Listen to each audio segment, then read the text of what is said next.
you, Salinas, and hi, everyone. I'm looking forward to our time together today. For I know many of you have been on these community calls with us for a while, and some of you may be new, so welcome. I was really glad to see you all today. And what we're going to talk about starting in a few minutes is armoring bands and where they come from, what they mean, how we can use them to be more in our power and our aliveness, take care of what's important to us in life. And just before we do that, I really want to be in a practice we have at Strozzi Institute of kind of naming what is in the world. And I want to say that this is especially for me, growing up conditioned as a white person and cis male. There was a lot of cultural training for me to kind of narrow and focus a lot on me or how am I? And really in Strozzi, we want to open and widen our awareness to things that lots of people have been impacted by and feeling and contending with for decades. And I'll just say what's really top of heart, top of mind for me in this way recently is an article just got published a couple of days ago about the really intense unequal treatment of Black kids in schools, and particularly a county in Tennessee where young kids who were 8, 9, 10, 11, 12 got put in jail for something that's actually not even a crime. And this happened a couple of years ago, but a big federal lawsuit just got settled, and there were basically no consequences for the white people who did this. And it's simultaneously horrifying and not surprising. And so we just want to really be in our somatic practices to include and open and be in the reality of what is, and not fall into sort of personal development in like a really narrow, I, me context. So that's what's top of mind, top of heart for me today. If there's anything else weighing on you or impacting you, feel free to put that in the chat. And we just want to be with what is. So that's one of our practices to start. I'll quickly just name for anyone who's new. I know we have at least one person. Strozzi Institute is one of the leading organizations in the world, schools in the world for the last 40 years, about helping us all live more in our bodies so that we can take effective action, put compassion into action, have compassion for ourselves, and just be acting from our values under pressure. So we have a learning dojo in Sonoma County. We would love to see you all there. Maybe some of you have already been there, but we practice within and through the body versus just sort of giving information. Nothing wrong with information, can be very handy. But we find that to really unleash our heart, our body, our energy, our action, working through the body is what's been the most powerful in the 40 years of research. We have a couple of roots in meditation and martial arts and working with teams. So that's something about Strozzi Institute. And today we're going to talk about armoring bands. And we'll say a little bit about where it comes from, why it's relevant, and we'll practice together, and we'll have time for discussion and coaching. And just really glad to see you all. So let's kick this off by doing some of our practices, our basic opening practice. We'll do some centering. If you have been with us for a while, you know how this goes. And if you're new, just what is it they say? Just sing along with with the process if you'd like. Centering is something you can do seated, or you can do standing, whatever works for your body. So we know everybody has a different range of motion. So just do what's comfortable for you. I'm going to get set up to stand. So just be ready for that, whatever works for you. And we're going to go into our centering for a minute here. So, all right.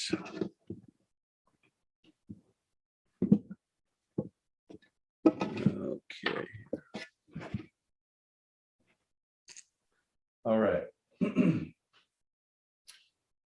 So if anybody cannot hear me, just wave your hand. Although that wouldn't work because you wouldn't be able to hear me. Let's do this differently. If you can hear me, just give me a thumbs up or an arms up or something. Thank you. Awesome. So let's begin this really by connecting with why center. And we like to say we center so that we can be present, open, and connected. So present in current reality with what is, not just sleepwalking or in a reaction. We want to be present in now, open to what's possible, what's needed, and connected with what we care about. Present, open, and connected. And that's our why. And how we do that is to start by just letting attention rest in our body.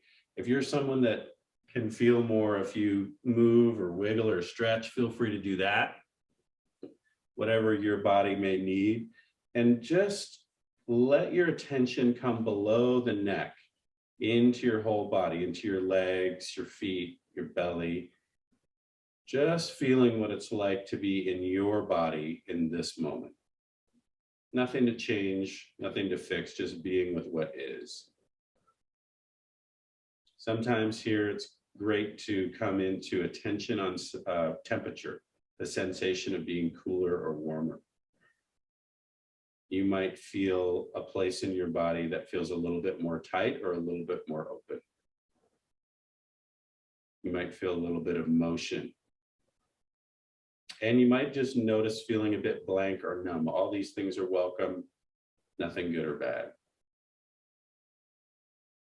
We're going to organize our attention and our bodies and ourselves now in 4 dimensions of length, our width, and our depth, and an organizing principle. So let's start organizing and centering in our length. We can do that by dropping our attention really down into our legs, down into our feet. And if it helps you, you can even extend one arm up and one arm down and just feel your own full length, your height. You don't have to stretch up, but you also don't have to shrink down. Just feel your length, your height. Feel your back, your spine. In our length, we're really connecting with our inherent dignity. See this in kids when they learn to stand up and they kind of declaring, I am, about 1 year old or so. They stand in their dignity, and we want to, as adults, really occupy our full dignity, not stretching or shrinking. Let's just take one more breath here. If you want, you can feel this breath come in through the soles of your feet and then come out through the crown at the top of your head. Centering in our length, our dignity. Now we're going to get centered on our width, side to side.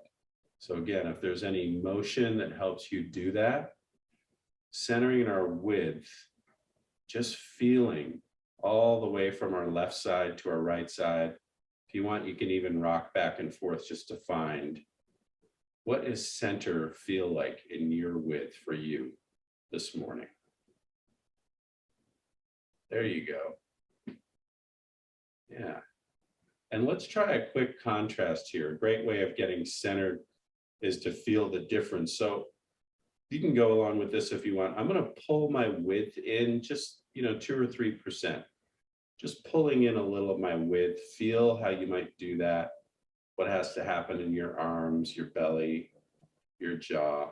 And then you can let that go and just fill back out. Left to right. And feeling our center line too, along our spine and our navel.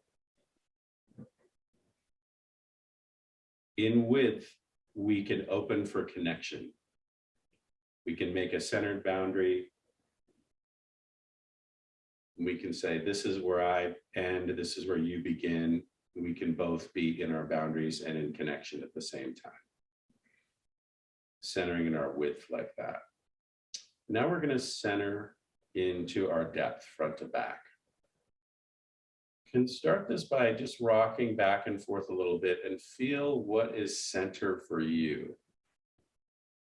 See if you can just notice what that sensation is like when you're a little bit back of center a little bit forward of center. And then when you're really in your sweet spot, you're centered in your depth,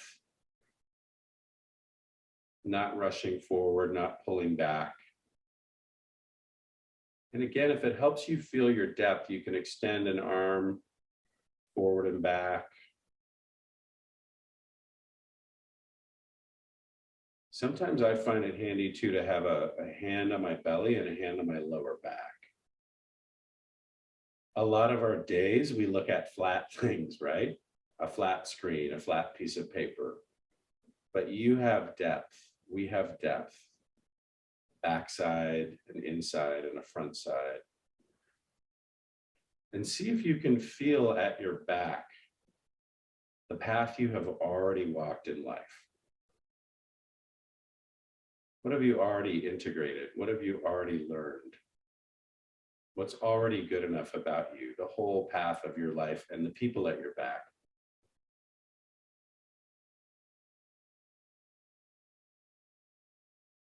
You can even imagine your ancestors behind you. See if you can feel that or even rest into that. All who and what is at your back. And let's bring our attention now to our inside. See if you can feel your belly, feel your heartbeat.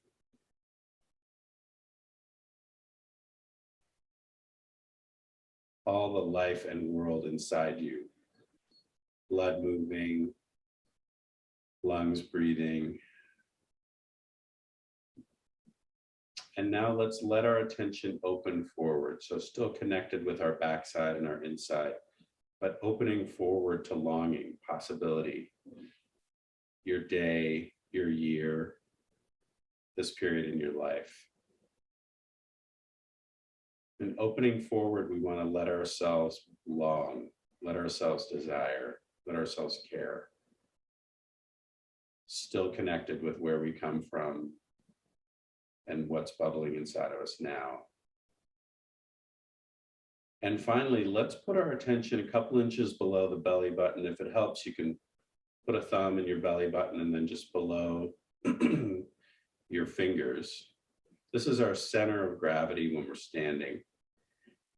And we just want to drop our attention down here and say and feel, connect with what's important to us. What kind of a person do you want to be? Who do you love? What do you want to bring into the world?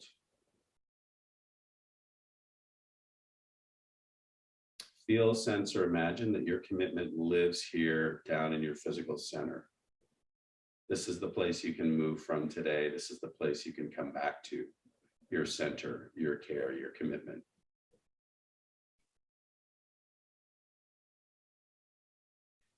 So that's our basic centering practice, length, width, and depth. And we're going to take a minute and do another practice here of extending gratitude. So you can feel, sense, or imagine that your energy comes from your lower belly, comes from this center. And one of the amazing things about being embodied humans is we can take that energy, that life force, and we can extend it towards what we care about. We can extend it to what and who is important. And for this practice right now, let's just start by extending our arms, our attention, our energy, and our gratitude down to the earth. So this is both feeling with our body and our attention, and then just letting arise what is something from the earth that you're grateful for. You can just say it to yourself if you want. It can be stones, dirt, blueberries, avocado. Extending our gratitude down to the earth and just feel that energy coming through your arms as you extend gratitude to the earth. Let's extend our gratitude now up to the sky, the heavens, the vastness. Tell yourself something you're grateful for from the sky, the universe.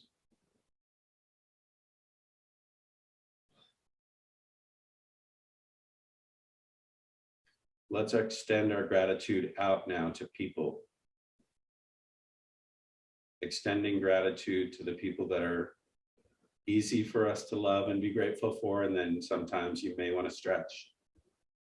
Can we have gratitude for the people in relationships that might be a little harder? Say to yourself one or two people you're grateful for.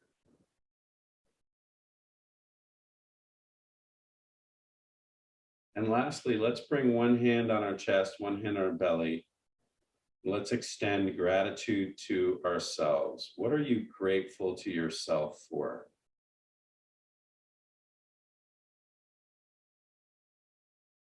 See if you can open in your chest and your belly to meet that hand. Extend your gratitude through your palms into yourself.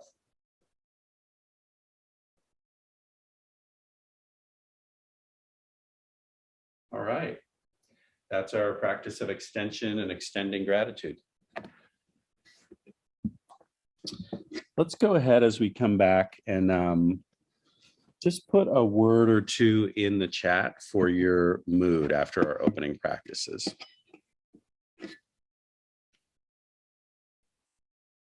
All moods are welcome here.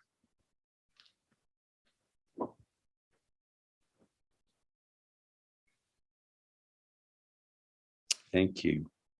Love reading these.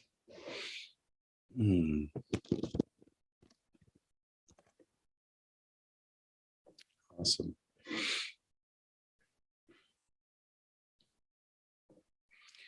So we're going to spend our time today doing some practices and having some discussion about this phenomenon of armoring bands. And I want to make sure as much as we can that that conversation is focused on what you care about, what's important to you. So if you have a particular curiosity or question, and why armoring bands, what's relevant or interesting for you about this, go ahead and put that in the chat. And it's also fine if you just are here for community or a friend invited you and you're checking it out. But if there's a particular curiosity or question for you about armoring bands, would love to be able to speak to that. And the way we'll roll here is I'll talk for 5 or 10 minutes about it. We'll have some Q&A, we'll do some practice and maybe some coaching if people would like that today. So the idea of armoring bands comes from somebody that was a student of Freud when they were developing psychoanalysis. And his name is Wilhelm Reich. And what Reich noticed with his analysis clients is that as they would get better, as they would seem to be making progress in their analysis, he noticed that their bodies would change, the way they held their face or the way they walked would change. And he had a theory that working through the body could actually get at some things that just talking couldn't necessarily help with or touch. And particularly, what Reich believed is what we would say is a core contention here at Strozzi Institute, which is the body is indistinguishable from the self. The body is indistinguishable from the self. In other words, if we're appreciated by somebody spontaneously and we weren't expecting it, what happens in our body? Are we the kind of person that can take in appreciation and gratitude that's genuine, or do we kind of wriggle around or move away from it or say, oh, you were great, let's not talk about me? What happens in our body when we get spontaneous, unexpected appreciation? And we would say what happens in our body is a unity of the self. Do we have a self that can take in genuine, grounded gratitude and appreciation? In the same way, we can look at something like when someone asks us to help, do we quickly default into saying yes? And I notice even as I describe that, I can feel my length collapsing a little bit, like, oh, if you need help, let's not worry about what I need or if this works. I'm going to kind of quickly collapse into just saying yes. And we want to really emphasize there's nothing wrong with that. There's nothing wrong with wanting to help people or being in the direction of an automatic yes. It's just something that we learned. But the body is indistinguishable from the self. So as we learned to be an automatic yes, or as we learned, some of us, to go very quickly to confrontation. And if I feel questioned or someone disagrees with me, do I heat up and puff up my body very fast, or do I collapse? Whatever lives in our body, we say lives in ourself, and the body is indistinguishable from the self. And so what Reich realized is that working through the body, we can transform the self. And that in particular, as our aliveness encounters barriers or places where we stuck, those barriers actually live in horizontal bands around us, our body, almost like, you know, those old wooden barrels that would have like iron rings down from the top to the bottom. So Reich's insight was that we have bands of contraction. They go all the way through the horizontal plane of our body, from our head to our toes. So there's an eye band that we might hold contraction in. There's a jaw band, throat, chest, diaphragm, all the way down.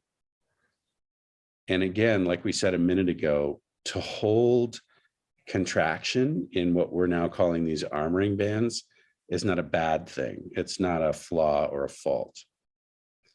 The challenge is when we have a long-term contraction, which could feel like a numbness, it may feel cold, it may feel stuck or just kind of vacant. Like sometimes we'll notice, oh, I don't really feel anything very much across my collarbone. It's kind of blank space or empty. So we would say we learned to do that. And when we learned to leave or hold any one of these horizontal bands in our body, it was for a good reason. It made sense. It was a way to take care of ourselves in that moment. And that contraction or that leaving will persist over time, even when it's not necessarily serving us in current time. So far, so good. AJ, I just wanted to jump in here because I know we've had a lot of conversations about this, but it also seems to have some roots inside of social context, which is one of the 4 pillars. So the ability to take care of oneself. And I'm just going to name that you're from Canada also, because I missed that in the introduction. And so there's a little bit of question I have here. If you're leaning forward, an automatic yes is a part of the conditioning of being Canadian and how that shows up in your body. Yes, thank you so much for that. And I'll say a couple things. So yes, for those of you that haven't heard, the national motto of Canada is sorry. That's our, so if you see a Canadian accidentally, bump into a door or a piece of furniture, we will apologize to the furniture for bumping into it. And we have a very deeply embodied automatic yes. And then I also want to be really transparent and say, inside my social location of being a white, cis male, heterosexual, it's very shaped into my body deeply to narrow my width and not think about social context, and to not pay attention to how is the whole of humanity experiencing something, and to get narrowed into, I'm here for me, I should try to be successful or be a good person or a nice person. And that contraction of width is deep in the training that I got as a straight white man. And all those culture and the things that you'll hear white men say of like, I'm not part of a group, I'm just me, or I'm not a racist, classic thing that white people will say. And the more we start to live, the more I've started to live in my body, the more of that armoring that I really associate it a lot for me across my upper chest can start to soften. And so when I started to go more into anti-racism work, one of the things I saw in my body was that this part of me had to open to feel things that I had numbed to for many years. And then we can see in ourselves and others how many female identified people will do this. And it gets trained into people that are raised as girls of don't be in your power, be yielding, right? So all these social conditions really live in our bodies and live in our armoring. And then for people like immigrants, it's really not uncommon for immigrants to have to hold their voice in, to be told, this is dangerous, you're targeted, people are going to attack you, people are going to judge you. And so inside all that systemic oppression, what needs to contract just to survive as an immigrant?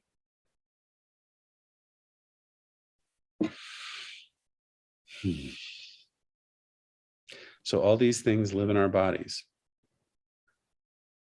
And what's possible, yeah, I can just see some people feeling there, yeah. So just keep letting your attention rest in your body and sensation. Anybody want to ask or say anything here? Let's just open this up a bit. If you'd like to ask a question or come off mute, just raise your hand inside of the reaction button, and I'll take you off mute. Fantastic. Karen. Hi, this is so powerful. Thank you for sharing this.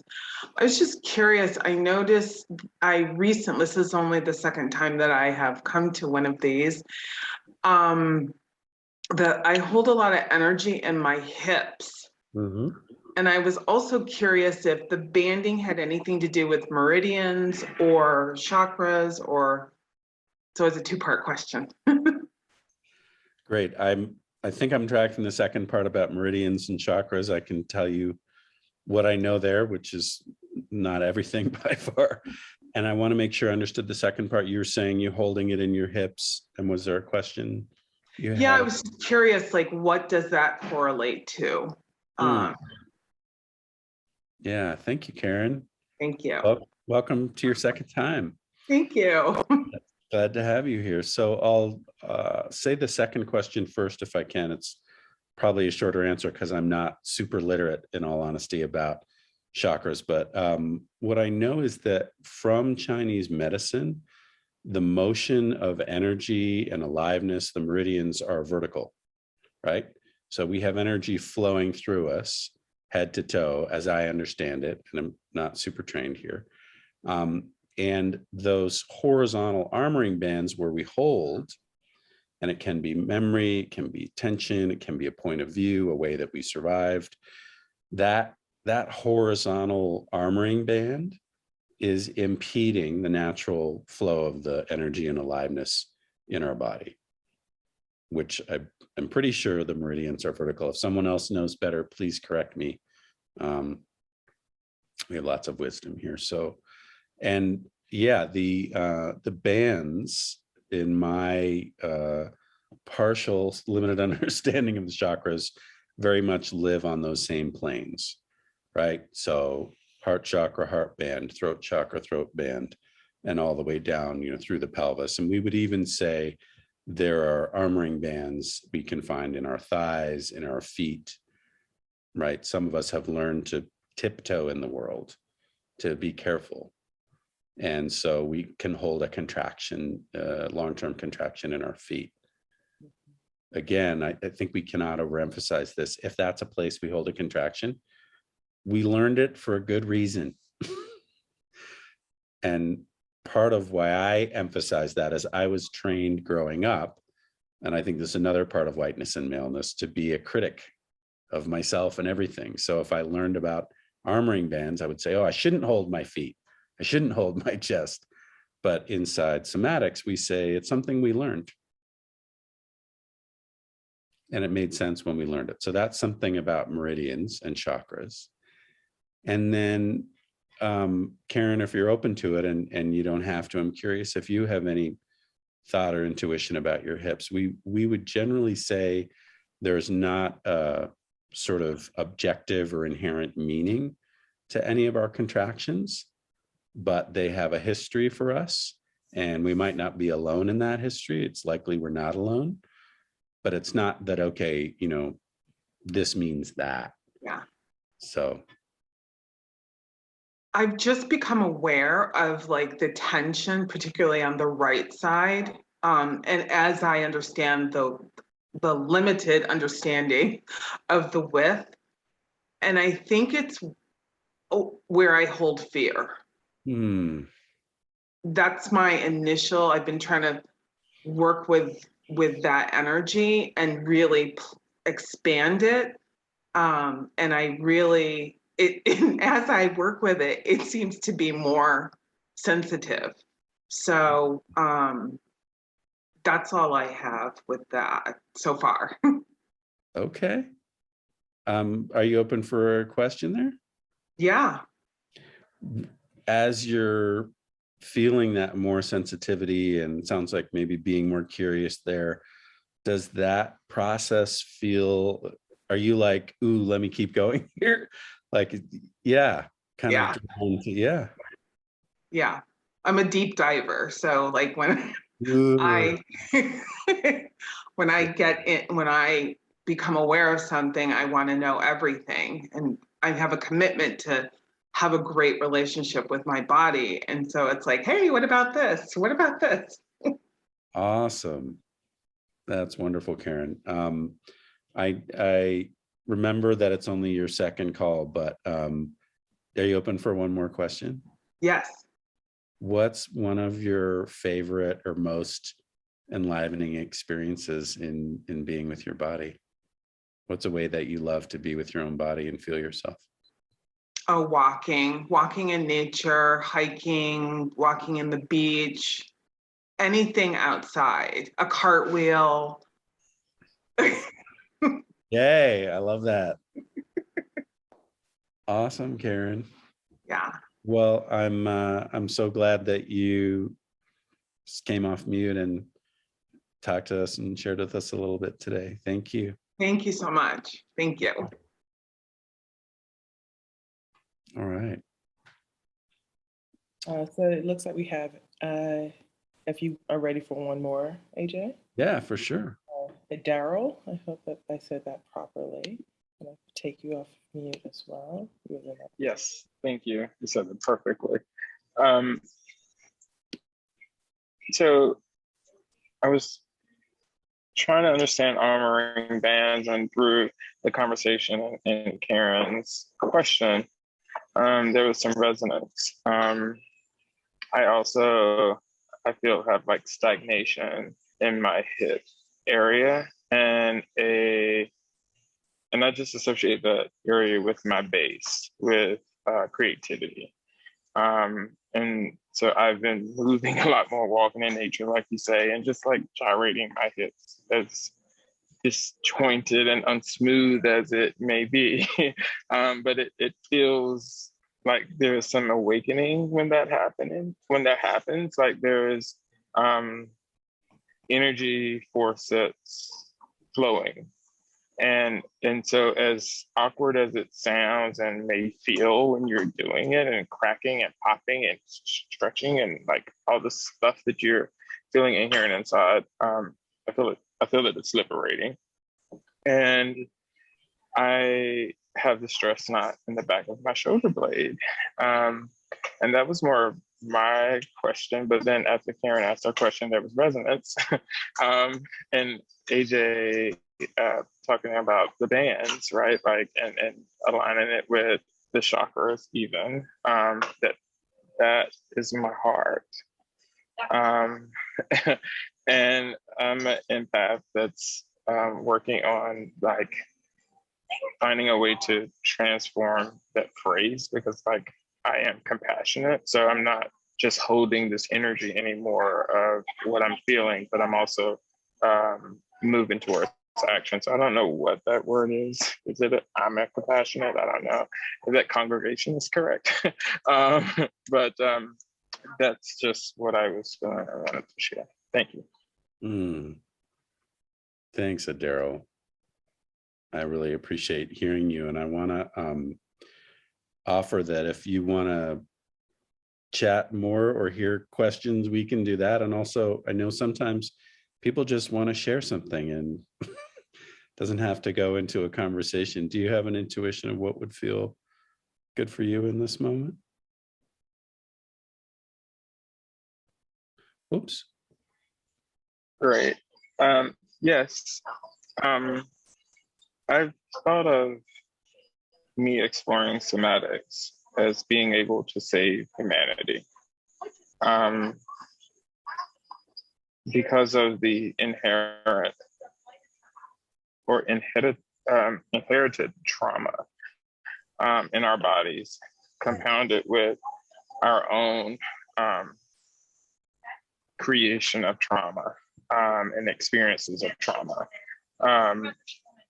and not being able to release them. Something as simple as breaking your leg. I have pins in my hips, and I feel like maybe that was the universe way of bringing awareness to that base chakra for me to like not let this creativity that's in me stay stagnant.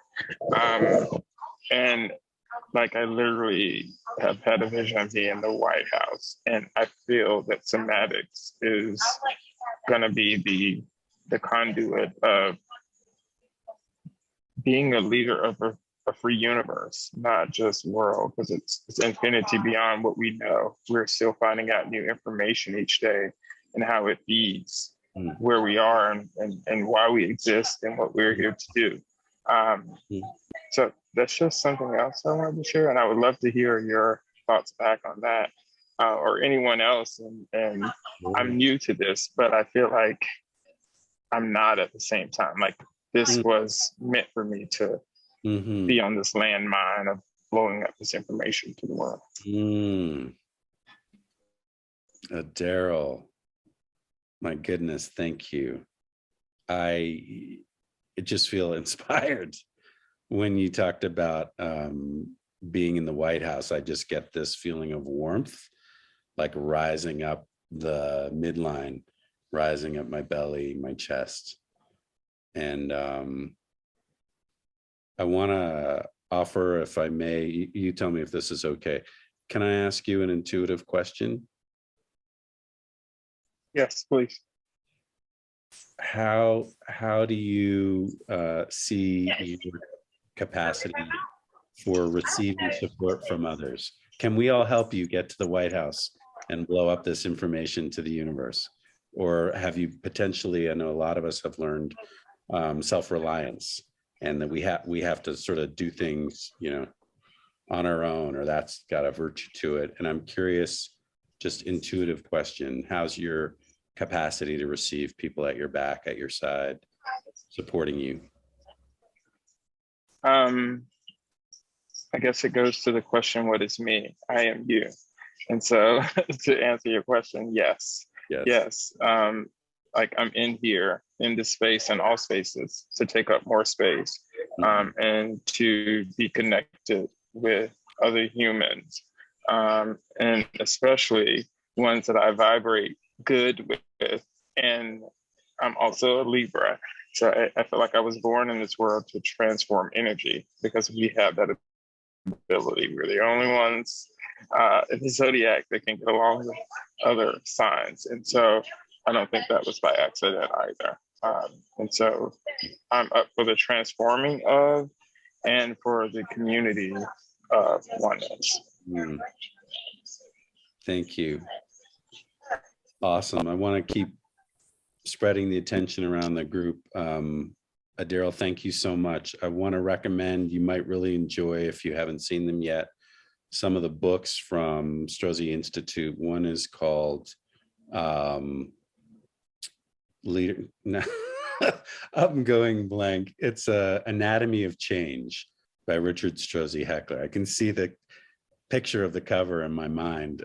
Anatomy of Change by Richard Strozzi Heckler, and then also The Politics of Trauma by Stacey K. Haynes. I'll make sure we're going to send out a follow-up email.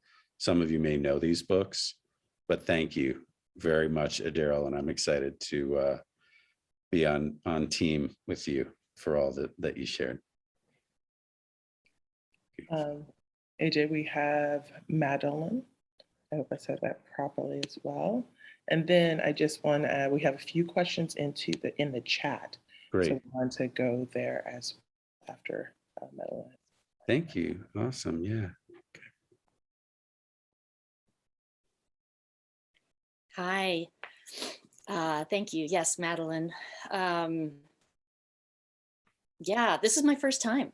So wonderful to to discover and explore. And thank you to Karen and Daryl for speaking up and taking up space. I feel supportive. I guess my question, and it's really, I think, more of a description and a comment that I'm wanting feedback. I think part of my conditioning is that I need to hear that other people see it that way before I can validate it. And that's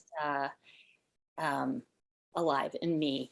And this is something that's been happening to me for many years and I have my intuitions about it. But when I can hear other people that are doing this work say, yes, that makes sense, it grounds in me. It's about spasms. It's about this like a sort of thing that my body does, and it'll twitch and it'll, and over the many years that's been happening, because what happens is a strong emotion will come with it. And my intuition says that there's this, and I love armoring, right? That there's this holding in of something that was too overwhelming to feel.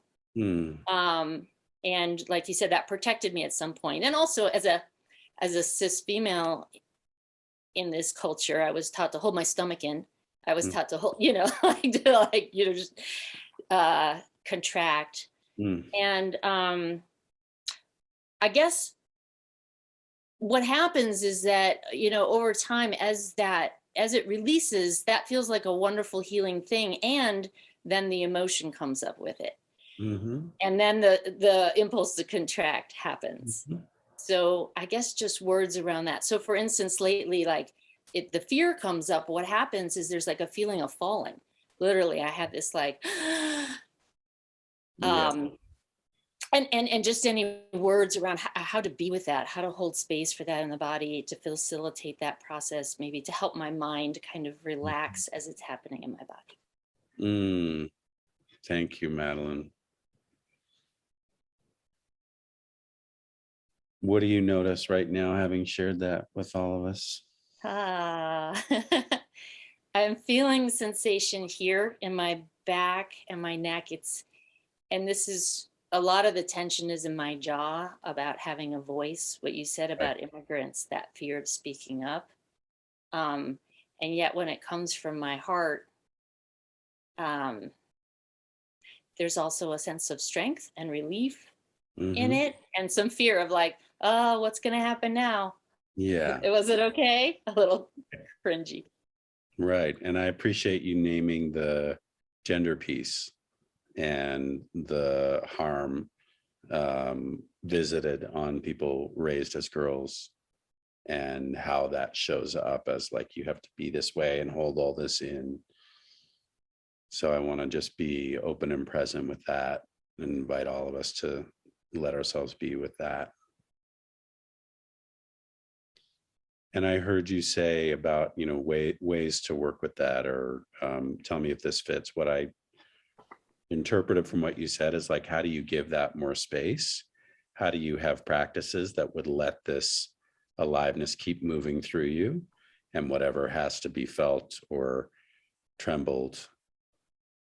Am I hearing that right? Yeah. And also, like, does that sort of track with your experience, the Institute's experience, other people on this call, that sense of spasms? Because I really haven't found in most of the default world that chiropractors, doctor, any sort of, So thanks for this question, Madeline, because I think you give us all a beautiful doorway here to just add a couple of pieces to our understanding about armoring bands and how to work with them. And I also know we just have a little while left, so I'm going to be quickly going through these, that, for instance, in working with these contractions, you could see someone like Salunas, who's a trained Strozzi body worker. And I'll tell you, when I was a client starting to receive body work, I would undulate and vibrate on the table like nobody's business. And part of the practice is that we just let our bodies feel and move and shake and tremble and spasm while we keep a gentle, present attention with ourselves. So what I mean is we're not trying to control it, but we're also not falling into what sometimes can seem like people might advocate of a notion of like a kind of explosive catharsis where I forget where I am or I lose track. But we say, no, I'm going to let these spasms and these emotions just move and be while I'm being present with myself. Not to try to control or dominate or like, you know, colonize and oppress my own experience, but also not to leave it. Right. And so concretely, and I just want to say, especially for anyone here who's new, our intent is to enable everyone to really be free in action, genuine, spontaneous, effective, heartfelt, committed action in the moment. So at Strozzi, we love to have insight, and then we want to build practice to turn insight into competence, into capacity. So in those moments that count, we're able to do something more life-giving, more kind, more true to who we are. So it's a very pragmatic desire that we have here. And so for you and anyone else this fits for, you can have a practice if you want of, you know, a couple of times a week, or if you want to be daily, of just lying on your bed and just let your breathing increase by about 30%, you know, just breathing a little deeper, and then let yourself move or feel. And sometimes when we practice this has happened to me, you may fall asleep. So if that happens, you're not failing. You're not going backwards. It just means that you fell asleep. But if you stay in the practice and you hold an intent, right? So it's not just, okay, I'm lying on my bed and breathing and sort of waiting for something, but I'm lying on my bed. I'm going to breathe about 30% more than normal. I'm going to let my body, my emotions just move and be, even if they feel quiet or numb, no prejudgment. But I hold the intention that this is for my aliveness. This is for my dignity. This is for my capacity to have healthy connections, right? Someone asked in chat about the relationship between setting boundaries and how we want to have good, healthy boundaries for boundary pushers. So I could lie on my bed, breathe 30% more than normal, and say, I'm going to just let my body teach me what it means to hold a centered boundary in the face of someone that's a boundary pusher. And I don't have to be in an unconscious contraction to have my boundaries.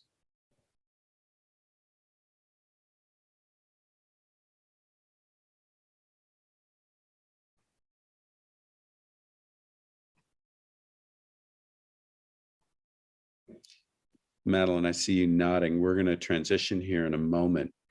But I just want to see, is there anything you want to say any takeaway you have from this? You look not unhappy. Yes, I feel joyful. Thank you. I was busy writing that down to help my brain hold on to it. It was very affirming, and I feel just the resonance of the joy of my own truth being reflected in a community. And thank you. Awesome. Thank you. Really appreciate that. So in about 8 or 9 minutes, we're going to complete. And I know Salunas has some awesome things to share with us. As we complete the call, I'll just quickly take a look in the chat and say, so Madeline, I saw your thing. I'm glad we got to speak. Yeah, Josie, body work is one of the most powerful ways of working with somatic armoring bands. And Strozzi trained body workers are a big favorite of mine, and not everybody has access to that depending on where you are in your situation. So even, you know, a good receptive, open and curious massage person may be able to help with this, or a chiropractor, or on our own, we can even do things like lying in hot water, letting ourselves feel. Singing can really open a lot of places in us. It's so ancient, right? Humans have been singing since as far back as we've been alive. So other animals also sing, right? That's right. AJ, I think you have one other question that came from, one second, I'm just scrolling up so I don't miss it, from Otto. Otto says, I observed many of my clients being short of breath and often relate to this, having a blown up chest area. If it's as if they can't hold their own breath in their lungs. Can you speak to this? Yeah, let's make that our last question and then I'll hand back to you. Otto, thank you for that. And the lungs and the breath are so fundamental, right? I mean, what's more fundamental for life than breath? You know, sometimes we say breath is key, breath is life energy. And we always again want to hold that blown up chest and that incapacity to take a full breath, often to really let our breath all the way out, made sense when we learned it. Or in the case of your clients, made sense when our client learned it. So we want to look at our armoring and our contractions as having some kind of wisdom in them, even while they constrain us from being fully alive as we want to now. So as a way of working with this, we want to really just bring attention into that part of the body and feel it. The underlying principle we say at Strozzi Institute is blend with the contraction in the direction it's going. So for some shape like this, where there's short of breath and blown up chest, we could have people even just slightly exaggerate that by 1 or 2% and say, how do you hold your breath? Or how do you feel in your chest? How do you make this shape in your chest? Which is different than saying, don't do that. In the somatic path, we say, how do we do that? How do I make my chest that shape? And then how do I stop my breath? And it's often a full out breath that has been stopped in a moment where people felt really under threat. Let's pause there. And Salunas, thank you so much for hosting us. And what do you have for us as we complete? Oh, so this was a really wonderful session, AJ, and definitely one of the more intimate practices that we do here at Strozzi Institute. So it, to me, directly relates to what body work is and how that is practiced inside of our courses. So the practice of body work is one of the practices of somatic openings as we hold it here. We're building out our calendar for 2022. So the next ability to take that course will be next year, but it does have a prerequisite of embodied transformation. So that will be the first course one would take before entering into the bodywork course. Look for that next opportunity to be in January 27th through the 30th. That will be on our website within the next week. So for those who are looking to enter in to practice with us, or those who are wanting to come back and return to foundational practices around what is alive in you, what is the commitment in this arc of work or arc of living that we have, please join us for that course. Additionally, I'm the outgoing enrollment director. So this will be my last year at Strozen Institute. I'm really excited to be a community member with each of you. And so we're seeking a replacement for me. So anyone who's interested in possibly joining the team, and putting the link to that job description on LinkedIn in the chat. We encourage you to apply for that role. And last but certainly not least, one of the things that I'm really privileged to have helped birth inside of this community is the SOMA community, which is a Mighty Networks platform that we will be launching on October 26th. So that's the next Leadership Dojo that each of you will be able to join and continue to be in community or in conversation around the things that we're sharing here inside of this Zoom call. So we're really excited about that. So look for that invitation inside of your emails in the next few weeks. And we want you to come, play, share all the things that are alive for you inside of that community. So those are all of the things that are on the horizon for us. I'm again so thrilled that AJ was able to. This is one of my favorite people, and I'm so glad to partner with him on this session around armoring bands and how that relates to who we be and how we show up and what is alive for us inside of these structures that we walk and breathe and sit and live in.